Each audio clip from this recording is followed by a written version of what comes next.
Mau ngobrol-ngobrol apa nih? Alhamdulillah baik. Ya sampai sekarang alhamdulillah karir masih tetap jalan di syuting TV masih setiap hari. Sekarang ada 2 program pagi sama malam. Setelah melalui proses yang cukup panjang di dunia entertain, kondisi sekarang gue jujur aja udah tinggal mempertahankan aja, udah nggak mau ngoyok lagi gitu. Udah tinggal mempertahankan apa yang udah gue raih.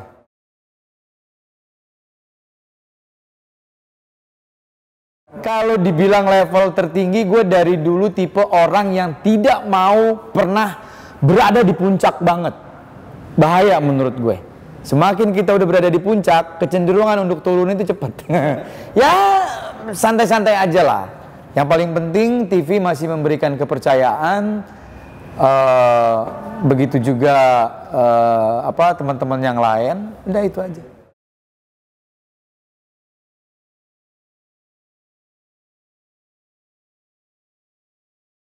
Oke, gini, gue lahir dalam kondisi yang persaingan waktu itu cukup ketat di awal tahun 2000-an, ya.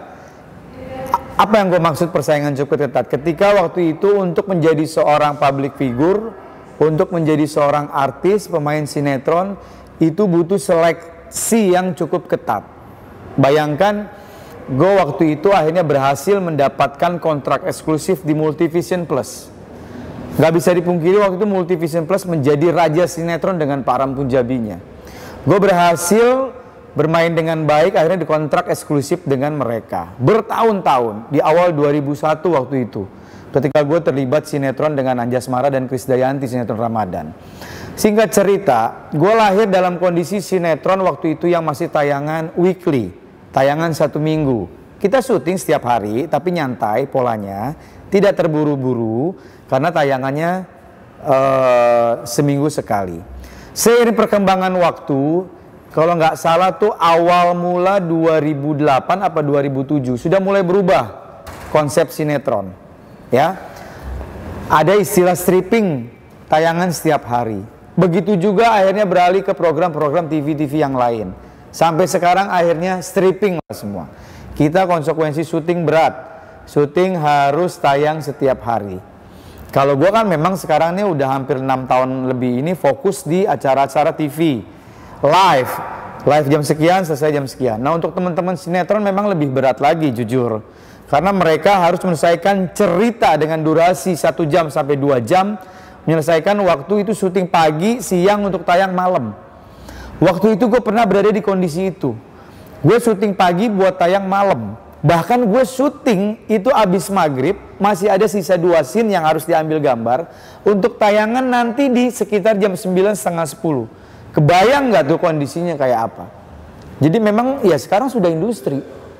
Jadi sekarang akhirnya mereka-mereka untuk menjadi artis ya lebih mudah. Karena tempatnya dibuka seluas-luasnya, tayangan setiap hari. Orang lebih mudah untuk menjadi terkenal karena tayangan setiap hari. Itu TV, baik program TV maupun sinetron. Nah semakin kesini semakin luas lagi. Label artis ini semakin mudah didapat. Lu belum banyak karya, belum punya prestasi, baru main sinetron istilahnya scene 2 scene, terus aktif di sosial media, di Instagram, sekarang sudah bisa disebut artis. Kalau mereka masih bisa mempertahankan profesi dia sebagai artis, istilahnya gini, kalau lo bener, syuting yang bener, nggak macem-macem, mungkin bisa membanggakan. Nah semakin kesini resikonya semakin besar, mohon maaf banget. Akhirnya banyak yang salah jalan. Nggak sedikit yang akhirnya ketangkep karena narkoba. Ujung-ujungnya artis. Gue jujur ya, semakin kesini kan banyak teman-teman artis yang akhirnya ketangkep karena penyalahan penyalahgunakan narkoba. Gue bingung, ini orang siapa nih, main di mana gitu ya. Ya seperti itulah.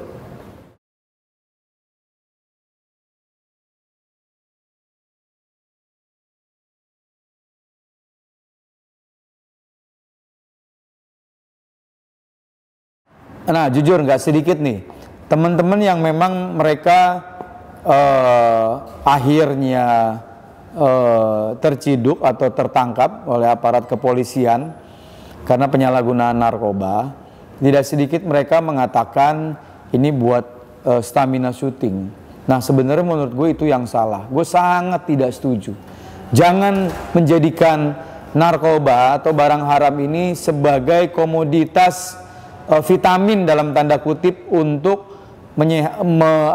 membuat stamina terus nggak mudah lelah apa segala macam untuk rutinitas pekerjaan dia syuting. Itu yang menurut gue salah besar. Narkoba ya tetap narkoba.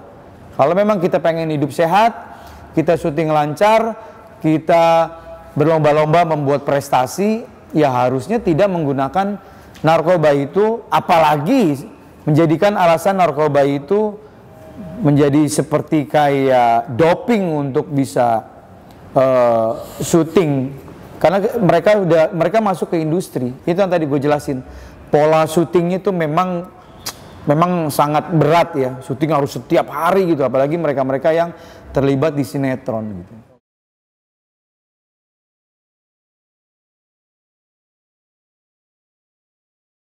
Gue pernah ngejalanin semuanya. Yang tadi gue cerita, gue besar pada masa waktu itu sinetron tayangan weekly seminggu sekali. Terus gue masuk ke pola stripping.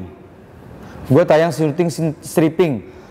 Jam 9 harus di lokasi syuting lagi, break jam 2, jam 3, besoknya begitu lagi karena memang kita kejar tayang. Gue ngejalanin itu semua fine-fine aja. Nggak ada masalah. Nggak harus menggunakan narkoba. Jadi kalau misalnya kan banyak cara yang lain untuk meningkatkan daya tahan tubuh kita, stamina kita. Itu kan banyak cara. Jadi nggak bisa dengan mudah akhirnya lo potong jalan menganggap narkoba itu sebagai salah satu alternatif untuk menjadikan fisik lo kuat, stamina lo oke, lo mau syuting berapa lama juga oke, tidak mudah ngantuk, tidak mudah lelah. Itu salah. Narkoba ya narkoba. Vitamin yang menyehatkan ya vitamin. Itu harus dibedakan. Ini yang salah, yang sebenarnya yang gue nggak setuju gitu. Kalau lo berani ngambil resiko untuk menjadi public figure, entah itu main sinetron, film, acara-acara TV yang live, lo harus fair. Jangan jadikan narkoba itu sebagai salah satu pelengkap untuk syuting. Itu nggak fair itu. Karena akan merugikan buat dirinya. Lo kebayang nggak? Itu badan ibaratnya mesin digeber terus nggak hilang rasa lelah lo, ya kan? Ini itu hilang kan rasa lelah kan? Lo mau syuting dari pagi sampai pagi tetap melotot gitu. Tapi ujung-ujungnya kan bego. Ujung-ujungnya ntar lo ketangkep. Tak kalau udah ketangkep minta maaf, kapok, janji nggak ngulangin lagi. Menyarankan buat teman-teman yang lain nggak usah menggunakan narkoba. Ya udah mendingan dari awal nggak usah gunain narkoba. Tetap narkoba. Jangan jadikan narkoba menjadi gaya hidup. Sekali lagi gue bilang, jangan jadikan narkoba menjadi gaya hidup. Narkoba ya narkoba. Udah, lo bikin prestasi aja. Lo mau jadi pemain sinetron, silahkan. Lo mau menjadi pemain film, silahkan, gak ada yang ngelarang. Lo mau jadi pembawa acara, reality show, talent show, dan lain-lain di TV, tayang setiap hari, silahkan, gak ada yang ngelarang. Justru pemerintah nih bangga akan potensi-potensi anak-anak muda seperti ini. Dia aktif. Karena apa? Dengan dia mendapatkan honor, berarti dia menjadi orang taat pajak. Dia akan bayar pajak. Jangan salah loh, artis itu pajaknya cukup gede. Penerimaan kas negara kan alhamdulillah akan cukup signifikan. Paling enggak kita sebagai pribadi ada kontribusi untuk negara. Tapi lo jangan ganggu dengan menggunakan narkoba, nggak fair.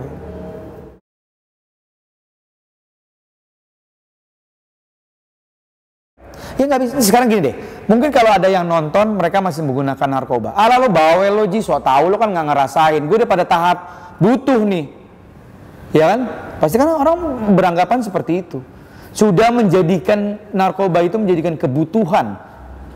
Ya kita nggak munafik juga lah ya. Kita nggak membuka mata juga. Bukan hanya public figure. Semua elemen masyarakat, semua profesi sudah akhirnya terlibat penyalahgunaan narkoba. Bukan institusinya yang salah, tapi balik lagi ke mereka pribadi, balik lagi ke pribadi masing-masing, baik artis, pejabat negara, anggota dewan, baik DPRD maupun DPR pusat, ya. Nggak menutup kemungkinan juga nggak sedikit pihak kepolisian, bisa jadi juga anggota BNN. Nggak, ini memang udah membahayakan sekali. Karena gue public figure, gue berhak berbicara seperti ini. Apalagi, alhamdulillah gue udah makan asam garam di dunia entertain, udah hampir 20 tahun lebih. Jadi nggak fair kalau menjadikan narkoba itu sebagai salah satu pelengkap untuk kalangan artis yang masih aktif. Gue lanjutin, mungkin tadi ada banyak yang bilang, ah lo so tau aja lo nggak ngerasain. Lah, pada saat lo mau menggunakan untuk pertama kalinya, lo kan punya akal sehat. Kita kan Allah ini menciptakan kita sama hewan, itu kan sama-sama ciptaan Allah. Hewan dikasih kaki, tangan, mulut untuk makan apa segala macam. Yang membedakan kita sama hewan itu otak. Allah juga menitipkan otak kepada hewan, kita juga diberikan otak. Yang membedakan kita sama hewan itu akal. Kita diberikan akalnya oleh Allah sebagai manusia. Hewan tidak diberikan akal untuk seperti itu. Walaupun instingnya hewan ada, tapi kan kita ini diberikan kesempurnaan oleh Allah nih, oleh Maha Pencipta diberikan akal. Maksudnya apa sih? Ketika lo ingin menggunakan untuk pertama kalinya, akal lo harus bermain. Apalagi gue sangat sedih ketika teman-teman yang akhirnya ketangkap narkoba, notabene dia kepala rumah tangga. Dia kepala rumah tangga, dia punya anak, image-nya keluarga baik-baik, keluarga harmonis. Enggak sedikit juga mereka yang ketangkap sebagai ibu, lo punya anak, lo punya suami. Ketika lo mau menggunakan pertama kali, kan lo tahu lo bukan orang bodoh. Narkoba itu kan memang, ya sekarang akhirnya mereka berbilang, ah lo kebanyakan ngomong aja lo sok tahu. Gue udah butuh nih. Akhirnya narkoba kan emang penyakitnya begitu. Lo pakai sekali, 2 kali, 3 kali, udah jadi habit. Susah deh ntar akhirnya ngilanginnya. Nah makanya gue mau bilang nih, untuk pertama kalinya lo mau pakai, lo harus mikir. Kesian bini gue, kesian anak gue, aduh karir gue gimana? Gitu kan. Taruhlah nggak ketangkap, istilahnya selamat terus. Tapi paling kan orang sekitar tahu lo menggunakan narkoba. Bagaimana dong? Makanya tadi gue bilang, yang membedakan kita sama hewan, Allah menitipkan akal sama kita. Gunakan akal itu. Terkesan naif, terkesan sombong apa mulut gue, tapi gue faktanya punya berpikiran seperti itu. Ayo dong, kita harus fair. Ini udah membahayakan. Narkoba itu sudah pada tahap membahayakan. BNN bekerja keras. Sekali lagi BNN, pihak kepolisian bekerja keras supaya anak-anak bangsa ini nggak terjerumus sama narkoba. Polisi dan BNN mempunyai tugas porsi masing-masing. BNN mempunyai tugas yang cukup berat untuk gimana caranya bandar-bandarnya ketangkep. Gimana caranya, ini kan sumbernya kan dari bandar. Ini ada yang jualan, kalau nggak ada yang jualan lo mau beli di mana? Lo mau makan mie instan, nggak ada yang jualan lo mau beli di mana? Nggak ada nasi lagi, nggak ada mie instan. Nah ini kan BNN mempunyai tugas berat, gimana caranya bandar-bandar tertangkap. Gimana cara bandar-bandar jangan sampai memasarkan produk-produk narkobanya. Pihak kepolisian ya konsekuensi, ya tugasnya kalau ada yang ketangkap, kalau ada barang bukti, cek urin positif, ya mau nggak mau lo kena sanksi hukum gitu. Jadi balik lagi gue ke akal. Ketika lo mau menggunakan untuk pertama kalinya, manfaatkan akal lo yang Tuhan berikan untuk lo. Apa nih dampaknya? Kan nggak mungkin kita sebagai manusia menganggap, nggak tahu ternyata narkoba nggak boleh ya. Gue nggak tahu ternyata narkoba efeknya kayak gini ya. Kan nggak ada. Lo tanya anak umur 5 tahun sekarang juga udah tahu bahaya narkoba kayak apa. Sosialisasi udah di mana-mana. Jadi kita harus fair lah, nggak usah munafik lah. Kita udah sama-sama tahu, narkoba itu memang membahayakan. Buat diri lo, buat karir lo, buat keluarga lo. Gue nggak bisa dipungkirin, keluarga besar gue ada yang satu, narkoba. Ujung-ujungnya mati. Emaknya udah sakit-sakitan, apa aja dijual. Kalau bisa genteng rumah dijual. Perabotan semua habis, jual-jualin buat beli narkoba. Makanya begitu. Ayo dong, fair dong. Apalagi kondisi pandemi kayak begini, ekonomi lagi sulit. Lu mau belangsak, udah ekonomi sulit, pandemi masih menggunakan narkoba. Gimana urusannya? Gue bingung.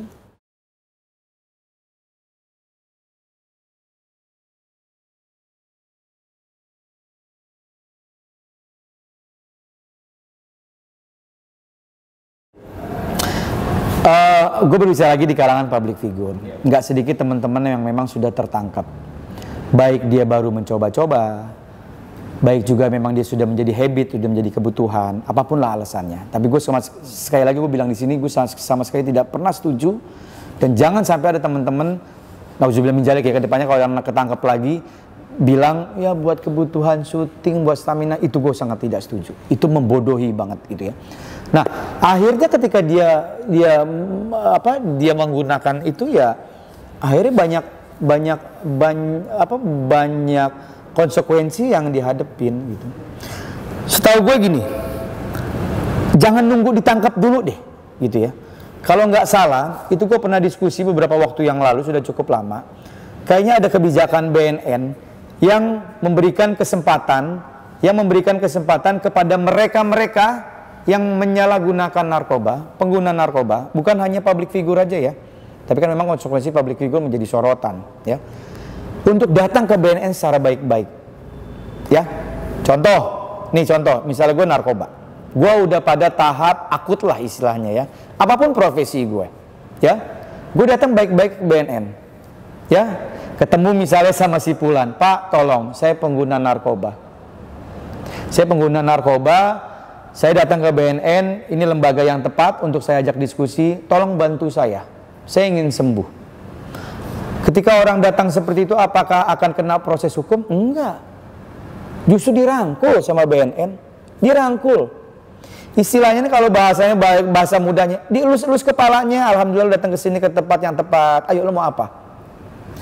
Semua identitasnya dirahasiakan. Dan wacana ini sebenarnya sudah ada untuk kalangan public figure. Balik lagi, ayo dong. Kalau memang lo mau sembuh, lo pengen, memang dahsyat ya, tekanan untuk menggunakan narkoba kan, baik dari lingkungan, wah bandar tuh masif mengerahkan semua kekuatannya untuk lo tetap menggunakan narkoba, karena ujung-ujungnya kan dia dapat duit kan. Nah lo harus lawan. Jadi gini deh, kalau tadi gue di poin pertama mengatakan ketika lu baru menggunakan pertama, ayo gunakan akal. Lu bukan orang bodoh yang lu tidak tahu narkoba itu bahaya. Tapi ketika akhirnya lu sudah menggunakan narkoba dan akhirnya sebenarnya berkecamuk dalam diri lo, gue pengen nih, tapi gue sulit nih. Gue kepengen ninggalin, tapi gue udah sulit gitu ya. Gue udah menjadi habit, udah menjadi kebiasaan nih, udah ketergantungan. Datang baik-baik ke BNN. Ini gue bicara kalangan public figure ya, karena memang profesi gue. Datang. Identitas dirahasiakan, lo masih bisa beraktivitas. Nanti kan direhab, diobatin. Ini kan sakit nih, dia lagi sakit nih. Diobatin, gimana caranya. Kalau lo punya uang, keluarganya alhamdulillah mapan, terus lo punya sikap, gue memang benar-benar sembuh, datang BNN, istilahnya nih, gue bayar deh, yang penting gue sembuh. Apalagi ini gratis. Pakai lagi akal sehat. Semua udah dong, Allah tuh ngasih akal kita untuk digunakan. Siapa yang nggak tahu narkoba itu membahayakan? Udah nggak ada. Anak umur 5 tahun sekarang udah tahu narkoba itu bahaya. Jerak gitu. Gimana caranya ada efek jerak? Takut gitu. Wah takut gitu. Padahal kan itu sebenarnya harusnya tanpa ada efek jerak, kita harusnya udah sadar diri, udah paham ini memang bahaya gitu. Jadi semua BNN sudah mensosialisasikan masif dari pusat maupun ke daerah. Ya balik lagi sekarang tergantung diri kita. Poinnya yang tadi ya, Allah memberikan akal buat kita. Ketika lo baru menggunakan pertama, ini nggak bener nih, entar gue jadi belangsak hidup gue, mak bapak gue, aduh.